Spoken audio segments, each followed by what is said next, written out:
காலையிலே எல்லாரையும் கூப்பிட்டுருக்கீங்க, என்ன விஷயமா? சொல்றேன். பவி, ரூம்ல போய் அந்த போட்டோவை எடுத்துட்டு வா. புரியல? அப்பா அம்மா போட்டோவை போய் எடுத்துட்டு வான்னு சொன்னேன். சரி பாட்டி.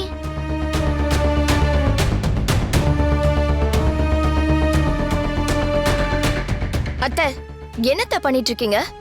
சரிதா, நீ கொஞ்சம் அமைதியா இருக்கியா? தேவையில்லாம வார்த்தையை விடாத.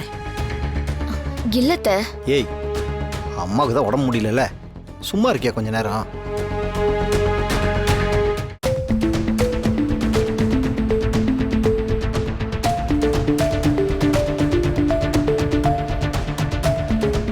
பாட்டியோட போட்டோ பக்கத்துல மாட்டு. வேணாம் பாட்டி. பாட்டி சொல்றேன்ல, இது என் குடும்பத்துல உள்ளவங்களோட போட்டோ. இது இங்கதான் இருக்கணும். போய் மாட்டு.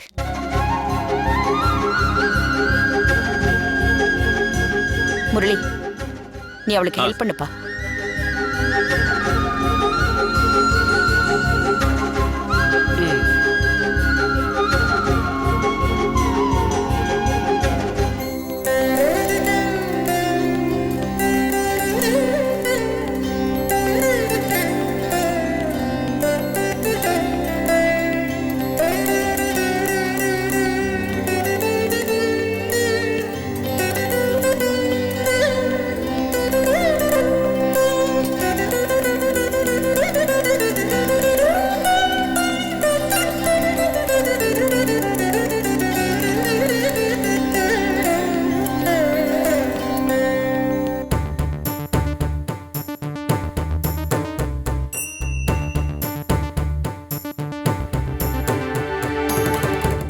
இதெல்லாம் கொஞ்சம் கூட நல்லா இல்லம்மா.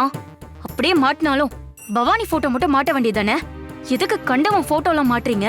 பாரதி கண்டவெல்லாம் கிடையாது, பவானியோட கட்டின புருஷன். அத ஞாபகம் வச்சுக்கோ ஜோதி. அதையும் தாண்டி இங்க இவங்க போட்டோவை மாட்டினதுனால வேற யாருக்காவது ஏதாவது பிரச்சனை இருந்துச்சுன்னா இப்பவே சொல்லிடுங்க. ஏன்பா கிருஷ்ணா, உனக்கு ஏதாவது பிரச்சனையா? இல்லைம்மா, ஃபோட்டோ தானம்மா, இருக்கட்டும்மா. முரளி, உனக்கு? இருக்கட்டும் தே. அப்ப சரி, எல்லாரும் போய் அவங்கவுங்க வேலையை பாருங்க.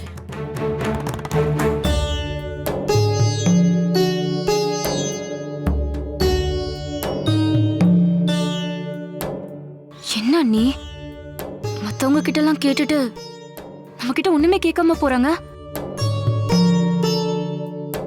அப்படின்னா அத்தை உங்களை ஒரு பொருட்டாவே மதிக்கலன்னு அர்த்தம். தொட்டதுக்கெல்லாம் பிரச்சனை பண்ணிட்டு இருக்காம வந்து டிஃபன் எடுத்து வை.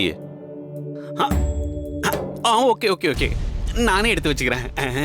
ஐயோ, கன்னி வெளியில காலை வைக்க பாத்தியடா முரளி.